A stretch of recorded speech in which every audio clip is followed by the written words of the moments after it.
اسلام ground reality کو دیکھ کر پالیسیاں بنانے کا حکم دیتا ہے. اسلام میں کوئی ایک طریقہ دین کی اشاعت کا یا دین پر چلانے کا ضروری نہیں ہے. اتنی لچک رکھی ہے, جس زمانے میں جو طریقہ اسلام کو دنیا میں غالب کرنے کے لیے سوٹیبل ہوگا وہ طریقہ اختیار کرو. ہمارے پیغمبر صلی اللہ علیہ وسلم کی سیرت سے ہمیں یہ پتہ چلتا ہے. مثال کے طور پر آپ دیکھ لو, سب سے پہلے خلیفہ کون تھے؟ حضرت ابو بکر. اب کچھ لوگ کہتے ہیں جمہوریت کفر ہے, جمہوریت کفر ہے, جمہوریت کفر ہے. حضرت ابو بکر تلوار کی طاقت سے بنے تھے یا جمہوری طریقے سے بنے تھے؟ زیادہ تر لوگ کس کو پسند کرتے تھے؟ حضرت ابو بکر کو. حضرت ابو بکر نے اپنے بعد جمہوری طریقہ نہیں رکھا. انہوں نے دیکھا کہ میرے بعد اس امت کے لیے عمر بن خطاب سے زیادہ کوئی سوٹیبل نہیں ہے. انہوں نے کہا عمر بن خطاب ہی ہیں. یہاں جمہوریت گئی, بھیج دو نا اس کو دل لینے. یہ آمریت آ گئی نا کہ میرے بعد کون ہے, یہ ہے. آپ کہہ سکتے ہیں اس آمریت میں انہوں نے یہ دیکھا کہ اپنا بیٹا یا اپنا فلانا جانشین نہیں بنایا, بلکہ یہ دیکھا کہ یہ واقعی قوم کے لیے سوٹیبل ہے. لیکن یہ دیکھنے سے پہلے کہ قوم سے مشورہ لیا انہوں نے, قوم سے لیا مشورہ انہوں نے؟ کوئی مشورہ نہیں لیا انہوں نے قوم سے. انہوں نے کہا بھائی یہی ہے, بس ماننا پڑے گا. حضرت عمر نے کیا کیا؟ حضرت عمر نے نہ تو الیکشن کروائے, یعنی حضرت ابو بکر کی سلیکشن الیکشن سے ہوئی ہے تو جمہوریت بھی ثابت ہو گئی. پھر حضرت ابو بکر نے زبردستی کس کو بنایا؟ حضرت عمر کو, یہی بنیں گے. ان کے خیال میں ان سے بہتر کوئی نہیں ہے. پھر حضرت عمر نے کیا کیا؟ انہوں نے 6 صحابہ کی کمیٹی بنا دی کہ انہی میں سے ایک کی سلیکشن ہوگی. یعنی کہ اہل مدینہ پوری ووٹنگ کریں گے, جس کو نہ یہ 6 ہی ہیں, انہی میں سے کسی ایک کو امیر بنایا جائے گا. یہ ایک نیا طریقہ انہوں نے ایجاد کیا. پھر حضرت عثمان کی سلیکشن ہوئی حضرت عمر کے بعد. پھر حضرت عثمان نے کس کو منتخب کیا؟ حضرت علی رضی اللہ تعالیٰ عنہ کو. پھر اس کے بعد بادشاہت آئی. بادشاہت یہی کہ تلوار کی زور سے امارت قائم ہوئی. اس کو بھی نبی نے غلط نہیں قرار دیا, بلکہ بخاری مسلم میں حدیث ہے اسمعوا واطیعوا ولو سلط علیکم رجل حبشی کأن رأسہ ذبیبا, کہ سننا ہے, اطاعت کرنی ہے, بغاوت نہیں کرنی, فالو کرنا ہے حاکم کی بات کو, اگرچہ حبشی غلام تم پہ مسلط کر دیا جائے. مسلط کا مطلب یہ ہے کہ پبلک میں کوئی بھی نہیں چاہتا تھا, گن پوائنٹ پہ تلوار کی طاقت سے زبردستی وہ تم پر کیا ہو گیا؟ مسلط. تو ہم کہتے ہیں کوئی بات نہیں, مسلط ہو گیا, لیکن اہل تو ہے نا. نبی نے فرمایا اہل بھی نہیں ہے, حبشی غلام ہے, غلام حکومت کا اہل نہیں ہوتا. ہم کہتے ہیں چلو دیکھنے میں تو اہل لگتا ہے نا, پرسنالٹی تو ہے نا اس کی. آپ نے فرمایا پرسنالٹی بھی نہیں ہے, دیکھنے میں لگ ہی نہیں رہا کہ اسلامی مملکت کا سربراہ ہوگا. یہ حبشی ہے, کالا ہے, دوسری قوم کا ہے, غلام بھی ہے, آقا سے بھاگا ہوا ہے. نہیں آئی بات سمجھ میں؟ غلام تو کچھ کر ہی نہیں سکتا شرن, اس کے تمام تصرفات کیا ہیں؟ کالعدم. غلام 1 کروڑ روپے بھی غلام کو کوئی ہدیہ دے گا نا تو وہ کس کا ہوگا؟ آقا کا ہوگا. بالکل ناجائز کی, آقا کی پرمیشن کے بغیر تلوار لے کے قوم کو لے کے پورے ملک پہ قبضہ کر لیا اس نے. آپ نے فرمایا جب ہو گیا نا قبضہ, پاور, اختیارات جب اس کے ہاتھ میں آ گئے ہیں, تو طریقہ اس کا 100% ناجائز تھا, لیکن اس کے باوجود بھی آپ. اور پھر پرسنالٹی بھی نہیں ہے, اس کا سر ایسے پچکا ہوا ہے جیسے کشمش. انگور ہوتا ہے ذرا اٹریکٹیو, کشمش کہتے ہیں سارا انگور کا پانی نکل جائے نا تو اٹریکشن ہی ختم. ایسے پچکا ہوا سر ہے کہ آدمی کو شرم آ رہی ہے اس کو بتاتے ہوئے کہ ہمارا وزیر اعظم ہے یہ ہمارا حاکم ہے, یہ ہمارا خلیفہ ہے. یہ آپ نے فرمایا جب بن گیا نا, پاور میں آ گیا, جب اس کے پاس حکومت کی لگام آ گئی. حاکم کی ڈیفینیشن یہ جس کے پاس پاور و اختیارات ہوں. جب ہے تو اب دوبارہ اس کے خلاف بغاوت, یعنی اس نے تو غلط کیا, لیکن جب کیا اب اس پروسیس کو دوبارہ دہران, اب اسی کو مانو. کیوں؟ جو اس نے غلط کیا نا, اب اگر اس کو ٹھیک کرنے کی کوشش کرو گے تو یہ اس سے بھی زیادہ غلط ہو جائے گا. جیسے کہ لیبیا میں ہوا, عراق میں ہوا. صدام حسین کے خلاف کتنے لوگ بولتے تھے, آج اس صدام حسین کو یاد کر کر کے رو رہے ہیں کہ یار ظالم تھا, جیسا بھی تھا. یہ حالات تو نہیں تھے نا. لیبیا کے صدر قذافی کو سارے قوم بری بھلی کہہ رہی تھی, بغاوت ہوئی ہے. اب کہہ رہے یار کم از کم یہ حالات تو نہیں تھے نا لیبیا میں جو اب ہیں, وہ خلافت کے نام پہ یا مہنگائی کے نام پہ بغاوت ہوئی ہے. اور اس صدر کو مارا ہے. نتیجہ کیا نکلا کہ لیبیا کے سارے وسائل پر کنٹرول کس کا ہو گیا؟ غیروں کا. اب کہہ رہے یار جیسا بھی تھا اتنا برا تو نہیں تھا نا جتنے اب مسلط ہوئے ہیں. تو یاد رکھو جو پاکستان میں خلافت کے نام پہ حکومت کا تختہ الٹنے کی صراحتاً بات کرتا ہے یا اشارتاً بات کرتا ہے؟ بات صراحتاً نہیں کرتے, ان کو پتا ہے دھر لیے جائیں گے فوراً. بعض گھما گھما کے خلافت ہونی چاہیے, جمہوریت کفر ہے, ہم اس کا حصہ نہیں بن سکتے. نہ جمہوریت کفر ہے نہ خلافت کفر ہے. جس زمانے میں جو طریقہ سوٹیبل اور آپ کے لیے قابل عمل ہو وہی طریقہ عین اسلام ہے. آئی بات سمجھ میں کہ نہیں آئی ہے؟ جو یوسف علیہ السلام نے کیا کیا ہے مصر میں, کیا حکومت کا تختہ الٹایا آپ نے؟ کیا ہو گیا بھائی؟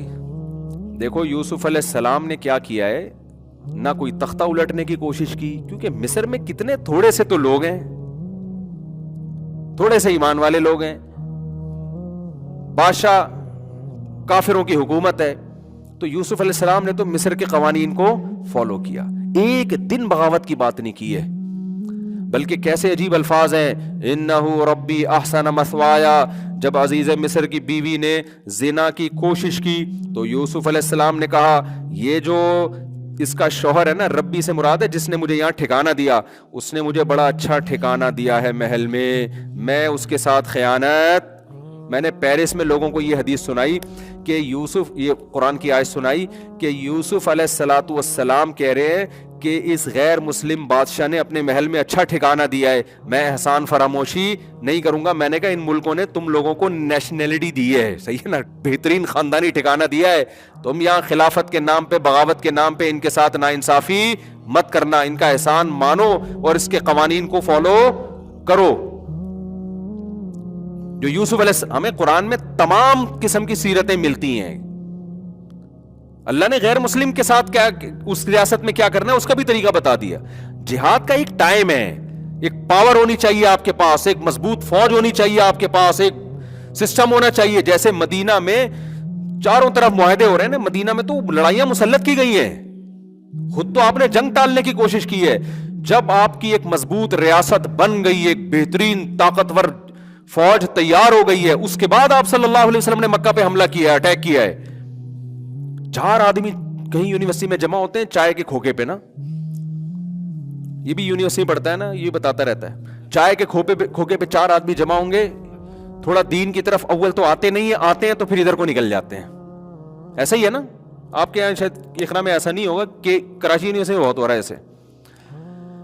تو 4 آدمی جمع ہوتے ہیں, وہ تھوڑا دین پر آئے, داڑھی واڑی رکھ لی, تبلیغ میں وقت لگا لیا, تبلیغ میں وقت لگا کر آئے تو پھر ان کو 6 آدمی گھیر لیتے ہیں, آ جاؤ بھائی ادھر آ جاؤ, تم بتاؤ خلافت قائم کرنا فرض ہے یا نہیں ہے؟ یہ کب تک لوگوں کو نماز روزے کی ترغیب دیتے رہو گے, بالوں کے بال صاف کیا کرو اور یوں کیا کرو؟ یہ کیا ہے یار, یہ کیا؟ اصل تو نظام ہے, نظام, سسٹم. دودھ پتی کے پیسے ان کے پاس نہیں ہوتے, وہ چندہ لیا ہوا ہوتا ہے انہوں نے. تو مروائیں گے بھائی تمہیں, مروائیں گے تمہیں. تو گراؤنڈ ریئلٹی کو دیکھ کر جو پالیسیاں بنتی ہیں وہ پائیدار ہوتی ہیں, جو گراؤنڈ ریئلٹی کو دیکھ کر کام نہیں ہوتا تو دلائل ہر ایک کو مل جاتے ہیں. تو اسی ریاست تمہیں ملی ہے, اگر تم نے خلافت کے نام پہ اس ریاست کو تباہ کرنے کی کوشش کی تو خدا کی قسم اس سے بھی جاؤ گے. یہ کوئی خیر کی امیدیں نہ لگانا, پھر اس سے بھی برباد ہو جاؤ گے. اسی کو ٹھیک کرنے کی کوشش کرو. لوگ کہتے ہیں ٹھیک نہیں ہو رہی, تو جو کام نہیں ہو رہا اس کو اس طریقے سے کرنا کہ اس سے بھی زیادہ غلط ہو جائے. دیکھو ایک پاورفل آدمی آپ سے 1 لاکھ روپے لے کے بھاگ گیا, آپ اس کے پاؤں پکڑا, بھائی میرے قرضہ دے دے, میرا قرضہ دے دے, میرا قرضہ دے دے. تمیز سے دے نہیں رہا, وہ کہہ رہے نہیں میں نہیں دے رہا, جا جو اکھاڑنا ہے اکھاڑ لو. اب آپ نے کیا کیا, آپ نے بولا بیٹا میں اب اس کی ایسی کی تیسی, اس کی تو ناک پھوڑوں گا میں. لوگوں نے کہا بھائی تو اس کی ناک پھوڑے گا نا, اس کی پھوٹے یا نہ پھوٹے تیرے دانت ٹوٹ جائیں گے, یہ بڑا پاورفل آدمی ہے. آپ جواب میں کہہ رہے ہیں یار تو ایسے تو پھر میں ایسے ہی بیٹھا رہا ہوں, ایسے تو کچھ ہونے والا ہی نہیں ہے, ایسے تو میرے پیسے ڈوب جائیں گے. تو ہم کیا کہیں گے کہ اگر تو اس سے زبردستی پیسے نہیں نکال سکتا تو کیا وہ طریقہ اختیار کرنے کا حکم دیا جائے گا کہ جو تو اگلے 1 لاکھ بھی تیرے جائیں, یہی کہا جائے گا نا. یا تو 2-2 کروڑ کے دانت لگے ہوئے یہ بھی تیرے جائیں, اس سے پیسے پھر بھی نہیں نکلیں گے. جو پارٹس تیرے باقی رہ گئے ہیں نا, 2-2 3-3 کروڑ کے پارٹس اللہ نے جو دیے ہیں, اور جو ایٹمی خزانے تمہیں اللہ نے عطا فرمائے ہیں, یہ تمام کے تمام خزانے کیا ہو جائیں گے؟ یہ بہت باریک لفظ ہے ایٹمی خزانے، اس میں بہت مفہوم اس کا بہت وسیع ہے، کبھی تنہائی میں غور کیجئے گا. جو اللہ نے جتنے بھی قسم کے خزانے دیے وہ سارے کیا ہو جائیں گے؟ ایٹمی طاقت ہے نا پاکستان، اس کی بات کر رہا ہوں میں، کہ وہ خزانے کیا ہو جائیں گے؟ تباہ ہو جائیں گے اگر پاکستان کے خلاف آپ نے کچھ کیا. تو یہی کچھ ہو رہا ہے میرے بھائی. ریاست بہت پاورفل ہوتی ہے. کوئی بھی آپ کو کسی نے کچھ پرچی دی مجھے اور میرا بڑا مذاق اڑایا نا واٹس ایپ پہ، کسی نے کہا کہ میں جہاد کرنا چاہتا ہوں، تو میں نے کہا پاکستان آرمی جوائن کر لو، تو بڑا مذاق اڑایا نا کسی نے واٹس ایپ پہ میرے خلاف بہت چلا ہے کہ یہ دیکھو حکومت کے پٹھو. بھائی دیکھو، جب پاکستان کی نہیں اوور آل بات کر رہا ہوں، کسی ریاست کے اندر اگر کوئی جہاد کر رہا ہے نا تو یا تو ریاست کی پرمیشن سے کر رہا ہے یا پرمیشن کے بغیر کر رہا ہے. پرمیشن سے کر رہا ہے تو وہ ریاست ہی کے لوگ کروا رہے ہوتے ہیں اوپر. پرمیشن کے بغیر کر رہا ہے تو اگر کر رہا ہے نا تو اس کا مطلب ریاست کھیل رہی ہے اس سے کہ ابھی تھوڑا کرنے دو، 4-6 ہو جائیں گے تو پکڑ کے اکٹھے ہی اندر کر دیں گے. کیونکہ دنیا میں کوئی کنٹری، کوئی ریاست مسلح تحریک چلانے کی ملک کے اندر اجازت نہیں دیتی ہے، کوئی ریاست نہیں دیتی. اگر دی ہوئی ہے نا اس نے تو سمجھ لو کوئی بہت بڑا گیم تمہارے ساتھ ہونے والا ہے، بہت بہت خطرناک گیم ہونے والا ہے. اس نے کھلی چھوٹ دی ہوئی ہے کہ 2-4 آدمیوں کو کیا پکڑ کے اندر کریں، ہول سیل کے حساب سے اکٹھے ہی پکڑ کے اندر کر لیں گے. اس لیے میں نے نوجوانوں کو بربادی سے بچانے کے لیے کہ ریاست پاکستان ایک ریاست یہاں کے جہاد کی بات کر رہا ہوں، پوری دنیا کی بات تھوڑی کر رہا تھا میں اپنی پرچی میں. جب مجھ سے پرچی آئی نا کہ میں جہاد تو نہیں ہوں، تو پاکستان کی بات کر رہا ہے نا، وہ پوری دنیا کی میں بات نہیں کر رہا، پوری دنیا کی بات نہیں کر رہا میں. یہاں جب کوئی جہاد کے لیے بات کرے گا نا یعنی تو بھائی یا تو آرمی جوائن کرو تمیز سے، نہیں کر رہے تو اس کا مطلب پھر یہ ہے کہ کچھ بھی ہو سکتا ہے تمہارے ساتھ. پھر تو ایسا نہ کوئی تمہیں بیوقوف بنا رہا ہو جہاد کے نام پہ، وہ تمہاری صلاحیتوں کو غلط استعمال کر رہا ہو، یا وہ خود بیوقوف بن رہا ہو، اسے کوئی اور اس کو ٹوپی کرا رہا ہو. اور کچھ تنظیمیں ایسی ہیں ملک کے اندر جو خلافت کی زبردست تحریکیں چلا رہی ہیں، اور 20 سال سے میں تو جب سے جنی سنتا آ رہا ہوں نا، ان کا ایجنسیوں کی ان کے بارے میں پالیسی ہے کہ جب وہ بات چلتے ہیں نا ہم خلافت قائم کریں گے ملک پاکستان کے اندر، وہ باغیانہ ذہن بنا رہے ہوتے ہیں پاکستان کے اندر. تو حکومت یہ کر رہی ہوتی ہے ایجنسیاں کہ 4 آدمی اگر ایک یونیورسٹی میں ہیں تو ٹھیک ہے، 5واں ہو تو پرانے والے میں سے ایک کو اٹھا لو. نہیں یہی بات سمجھ میں، 4 ہو گئے 5 ہو گئے، کہتے ہیں برداشت ہے، جیل میں بھی اتنا مسئلہ ہے ہمارے لیے، کہاں روٹی پانی کھلانی پڑے گی، تو ابھی 5-6 بیٹھے ہوئے دودھ پتی پی رہے ہیں، تھوڑا سا چلنے دو. تو جب چھٹا ہوگا نا ان کو پتا ہے اب یہ برداشت سے کیا ہو رہے ہیں باہر، نئے والے کو نہیں اٹھاتے، پرانے میں سے ایک کو کیا کر دیتے ہیں، شارٹ. تو کہتے ہیں عظیم قربانیاں ہمارے لیڈر دے رہے ہیں، جیلوں میں بھرے ہوئے ہیں اور ہمارے عظیم لوگ ہیں، ہمارے حضرت جی کو 20 سال کے بعد اٹھا لیا گیا ہے، اب ہم اس کو انشاءاللہ کنٹینیو کریں گے. او بھائی کنٹینیو تو تم کرو گے نا تو تم بھی 6, 7, 8 تک جب پہنچو گے تو پرانے 2 مارکیٹ سے کیا ہو جائیں گے. گورنمنٹ بہت پاورفل ہوتی ہے، تو یا تو سیدھا فوج میں چلے جاؤ، بارڈر کی حفاظت کرو. آپ کہہ سکتے ہو فوج میں بہت 2 نمبر لوگ بھی ہیں تو آپ 1 نمبر چلے جاؤ، فوج نے کوئی پابندی تھوڑی لگائی ہے. ISSB کا جو بھی امتحان دے گا وہ کلیئر ہو جائے گا. داڑھی والے جائیں گے تو مذہبی رجحان بنے گا، لبرل لوگ جائیں گے تو لبرل آرمی بن جائے گی. وہ تو آپ کے اچھا لوگ یہاں کہتے ہیں یہ ہو ہی نہیں سکتا، سلیکشن میں مذہبی لوگوں کو رکھتے ہی نہیں ہے. یہ مشاہدے کے خلاف ہے، یہ مشاہدے کے.